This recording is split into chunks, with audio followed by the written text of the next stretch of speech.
Hi there, Glocal citizens. Welcome back to the podcast that inspires a borderless mindset around doing something in the world. This week, we're back with my guest, Samir Abbass, who is the owner and CEO of Real Egypt and Real Sudan Tours. He is a well-known Egyptologist when he's done so many interviews on Nile TV, radio programs. He's an entrepreneur. He's an agricultural scientist. He's a former basketball player with the Egyptian National League. He is truly a Renaissance man. So I hope you're enjoying, or you enjoyed part one of the conversation. And let's get right back to it with Samir. Okay, so Samir, I always like to ask my guests something that's a little less business, less, professionally focused. And I always want to get a sense of who you are outside of work. And so tell us what you are listening to these days. Okay, so I like music. Mm-hmm. And I don't like to classify music into classical, modern, African, Western, Egyptian, Arabs. No, it's only the music I like and the music I don't like. Okay. Okay. So that's how I pick my music, and when I say music, I refer to some songs as well. Mm-hmm. And I like some of the Nubian music. Okay. Sudanese, Upper Egyptian, classical, some modern Europeans, but something which is with the rhythm, that's which is my ear will like to hear. Okay. I like cooking, and that's the time which is normally I listen for music.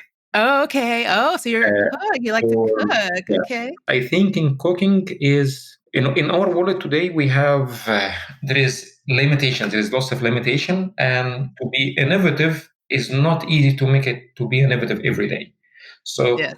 When you cook, you have a chance with every dish, with every meal, to make something unique and something different as an exercise for your mind and your soul to be innovative. Okay. And that's true. That's very true. Yeah. Because otherwise, to be innovative in work, to be innovative in talking with people, there is some limitations. You cannot control all of the factors. But once you're in the kitchen or in the market, you have a control over all of your innovation and elements, and you can create every time a different thing. And that's why when I cook, normally I don't cook from a recipe. No. Okay. I just addition my mind. Yeah. Yeah, I would say I often do that as well. And in my life, I've just watched a lot of cooking shows in the background. So you have a sense of what works. But yeah, you're right. I realized that. It's like, yeah, cooking is a creative exercise. Apart from that, I like watching movies in my free time. Okay. Which is not happens a lot, and that's why I became very selective with the movies. Okay. I have to get a very good recommendations. I have to research, I really enjoy the very, very good movies, which is one of the very brilliant movies which I recommend for people to watch, which I watched recently, 100 Feet Journey. 100 Feet Journey. Okay. Wonderful. Okay. It talks about the clash between different culture. It talks about how people look at each other. It talks about how people coming from different backgrounds, opposite backgrounds, they were hating and fighting and in clashes with each other. They managed to live together with harmony at the end. Wow, which is a wonderful summary of what you're doing. Yeah. So in documentaries as well, sometimes if I don't have time to read a history book about something, I prefer to have a documentary as something like visual as well, but trusted one. I need also to look at the reviews. And so I can do that while doing some exercise, and so I can do things at the same time. Right. And now with the master, I have to read at least 50 pages every day with my work and with the language classes, the Spanish language classes. That's a good new challenge. Yeah. Yeah, exactly. I'm sure. Wow. Well, those are great recommendations. Again, show notes, listeners. Okay. Wow. Wonderful. So, in terms of where you think academically and message-wise, where do you think the next phase? I mean, you differentiate yourself from other tour operators and other providers of services in Egypt. Do you think that there's becoming to be, particularly after the Arab Spring and with just different uprisings in Africa, are you seeing that the African of Egypt is starting to emerge? And where do you see potentially that going, if it's going anywhere at all? So that's like two questions about the African rule in Egypt emerging, and about like how I see myself and what I'm doing and how I can evolve my business or my work, evolve in that. Yes. Mm-hmm. And that's a difficult question, but I will try to Okay. characterize it, so I can answer it properly, because there's different factors controlling that. One of Sure. the very interesting factors, which is I don't like, that most of the governments in Egypt in modern times, they don't realize that they come from an African background, and they don't realize that Egypt is an African country. Yes. I tell you another interesting story. I would have in one of my podcasts and one of my interview in the Egyptian National TV. I have two interviewers from the National Egyptian TV, and I dedicated like episodes for the African civilizations. And I was trying to deliver a message, sometimes like in hidden and sometimes very obvious. Egyptian civilization and Egyptians, they are Africans. Mm-hmm. That was very shocking for the interviewers. Are we really African? That was on air, recorded in the Egyptian National TV. Are we really Africans? I was almost laughing in the studio, because almost everything in Egypt now or in modern history is not promoting for Egypt as an African. Right, right. So they are promoting Egypt. If you will ask an Egyptian today, so who is Egyptian, Arab, Middle Eastern, but African? No, that normally will not come to his mind. Mm-hmm. Why? So because of education, first of all, mm-hmm. because of most of the rulers and the ruling class, they don't understand their African heritage. Mm-hmm. Because of there is lots of immigration happens, and that's mostly focused in the north part of Egypt, and it happens that unfortunately the elites mainly comes from this north part. Yes. And the southern part, which is not being well developed, that's where the people they feel more of their African roots. Sure. And because of media as well, so I grew up watching like lots of movies, that's like when you are a kid in Egypt back in that time, that's normally how, especially being raised by a very conservative family, they don't let you to go out. So okay, everything was inside, yeah. About the movies. So the only time when you see Black people in movies, in Egyptian classical movies, drama, is like a servants. Yeah. It's like drivers. Sure. That was their main rule. And that's why, unfortunately, the word Africa, for many Egyptians, they might consider humiliation. Mm-hmm. Mm-hmm. Yep. The word Africa, for many of the Egyptians, they will remind them with famine and instability, poverty, very much like the Western mind. Right. Because it was mainly colony, which is shaped the curriculum, which was still taught not only in Egypt, in many of the African countries. Yes. I think the colony, in purpose, they made this kind of phobia, or they made this kind of distortion of the ancient African civilization and heritage, so they can have an access to Africa. Think about 54 countries in Africa. 52 of them has been colonized. Yes. Only 2 countries not being colonized. Yeah. Ethiopia and Liberia, as far as I remember. Yes. So you need to ask yourself the reason why. Because treasures and resources, and among these treasures is the man itself. So think about from a colony point of view of this man, a human being, I mean that man or woman in Africa. So if they realize that how important he is, how important their history and the time that we're leading the world back on that time, and the resources they have, and the power physically and mentally they have, they have dreams, and they don't want that to happen. Yeah. And that's they were distracted the Egyptian people, stripping them away completely from their African heritage. So my message, my education, my tours, my lectures, my virtual tours after the COVID, I started actually offering virtual tours, is mainly focused on that. Okay. Trying to clear, not only in Egypt and Sudan and Nubia, trying to clear that out so people they understand how valuable it is to be an African. Sure. So you mentioned that you have been doing okay business-wise in COVID. So have you seen a rise in domestic tours now? Yes, there is slightly, actually. There's like in my emails now, have more requests, and it's still not to the standards, to make things going well, but things is still going. But I found actually a tool, because I think that still have to keep promoting for the idea. And that's why and engaging. the virtual tour became a good idea. Oh, There is people locked at homes and they cannot go out. I try to put them together. I told you, I don't have a good experience in marketing and looking for, if you can recommend somebody, I would be very happy. Hearing us today, and we have the skill and they have the passion. The most important, the passion for me in my teamwork is more important than the skill. So they have the passion and the skills to help in promoting for our experience in Egypt and Sudan. You are most welcome. So I'm doing that based on the contacts, which is a tour. We normally, like in the last 2 years, every year we toured nearly 1,000 people, more or less. Okay, yeah. So those are my the people which is I'm trying to promote the virtual tour. But I think that if it's promoted well, it will help not only in the short term, even after the COVID, because of also physical conditions sometimes, and financial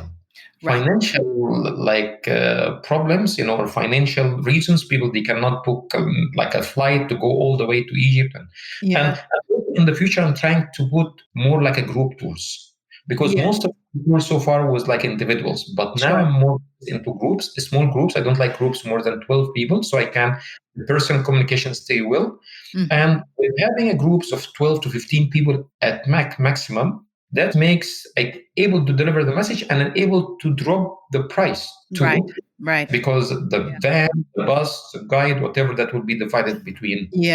And it becomes like a classroom. So it's kind of an interesting. And some of my tours, I organize lectures in the afternoon, evening. It is not. There is normally for every version of the tour I have, there is 2 versions. I call it the full soft version and the in-depth version. Sure. So the in-depth version is those which is for those who would like to come to the class in the evening to discuss like more in-depth history. Wonderful. So obviously everyone's kind of changing the way they're operating and figuring out new ways to be in this pandemic space.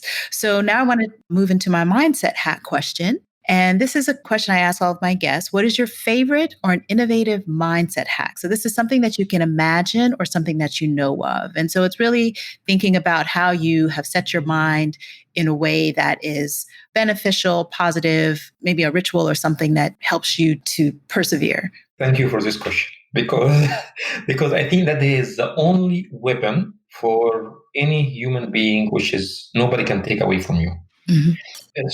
And I believe in God, and I believe in God is for everybody and for all of the mankind. And I believe that there is always a hope. And even in the darkest situation, I prefer to look at the positive things. Not a way of ignoring all of the negative things around. I like to realize how much disadvantage I have. Okay. And I like to classify them into disadvantages. I can turn them into opportunities, or disadvantages is difficult to turn them into opportunities. So I should keep it aside now, not even think about it. So together with these advantages, which can be turned into opportunities, I focus also on the advantages I have and the dreams. There is an interesting thing that I recruited like one, which is he's the head of my operation now, just before the COVID starts. And luckily, and also because of the hard work, I kept most of my admin team through the COVID. And I think because that was a message, I was already making money in the last 2 years. It doesn't make sense just to walk away from them once problems happens. And I was paying them. I was also putting them in a new program to develop things, not only for just paying them and sitting and doing nothing. So it became my responsibility. So I don't have a team. I have a family working with me. And he told me that because he used to work with different travel companies before working with me. And he told me that working with real Egypt and real Sudan, it was a completely different experience for him. Because when the COVID starts, he thought that I would, at least if I'm very generous, I would give him half salary and ask him to stay at home. But that's what happened. He said that every time I talked with my colleagues who works with the other companies I used to work, and they are big companies, and when I cut the call short with them because I'm busy having work to do, they make fun of me. So what I did is I believe that there is a hope. I believe that will come out from this situation sooner or later. Yeah. And I start dealing as if I see already the end of this road, and I see the Sure. result in Yeah. front of my eye, and I start putting up plans and programs and determinations and daily schedules and daily meetings with my team in order to reach this goal. Mm-hmm. After, from March until now, how many months? Now, like 6 months, Mm-hmm. 6 or 7 months, Mm-hmm. we start yielding, we start harvesting. Now, we start receiving requests and people touring with us, and we start operating few tours already. And in the time that where nobody else will still have. So we have advantage now, because in the time that's when people kicked their employees and they stopped paying them, they haven't focused on developing their business. That was a very valuable time. The COVID, you cannot imagine how valuable it is, because I managed to pull my business apart and have it reconstructed by finding the mistakes, the setbacks, and finding solutions, and not only and going back to my study again. So I find out to do that, and that's one of the very important things, which is I was worried on myself that my mind was gradually shifted into business.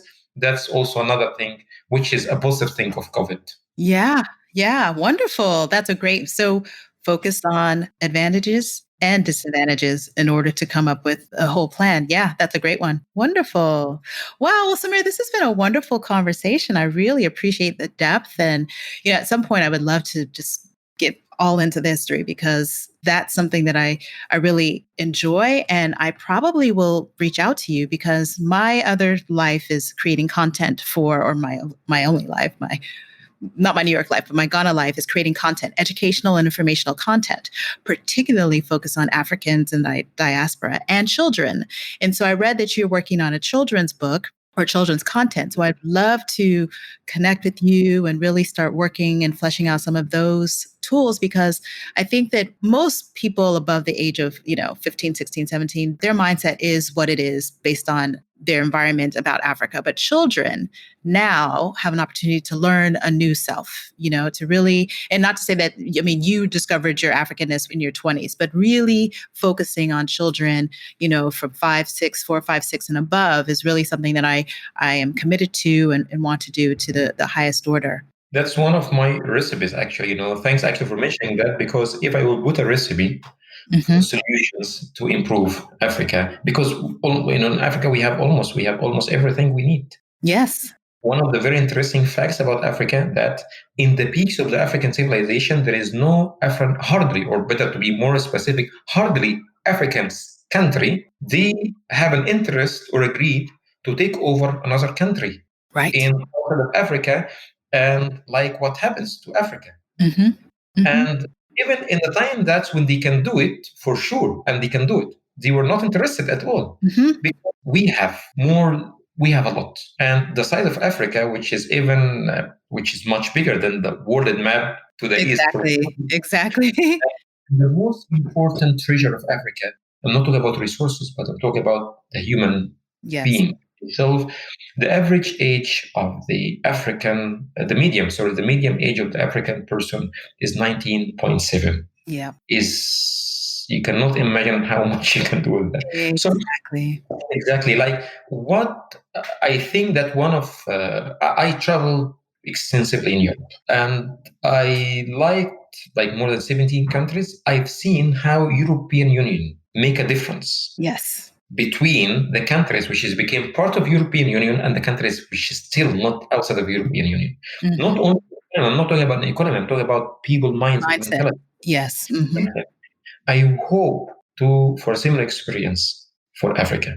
That will make a difference. That will make a huge difference. Yeah. I hope that for one language to be a common language among the African country, not taking the character of every country.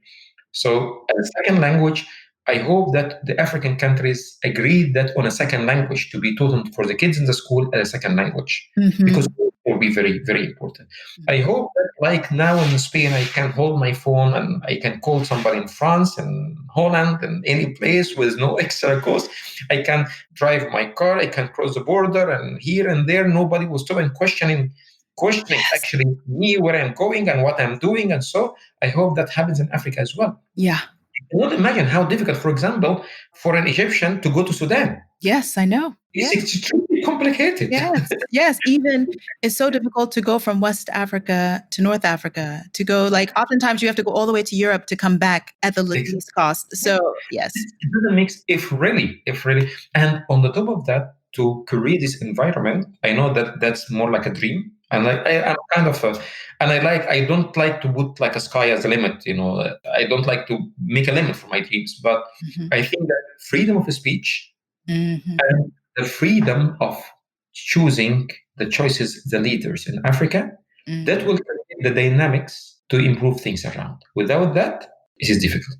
That's yeah. I mean, these are our complications because a lot of this is still the vestiges of colonialism, obviously. I mean, we don't run a lot of our own governance, even though we think we do. And democracy is maybe not what we need. We actually probably do need a lot more social supports, and that's not really supported by our relationships with the colonizers. So I mean, we could have many conversations, and I hope to do so, actually.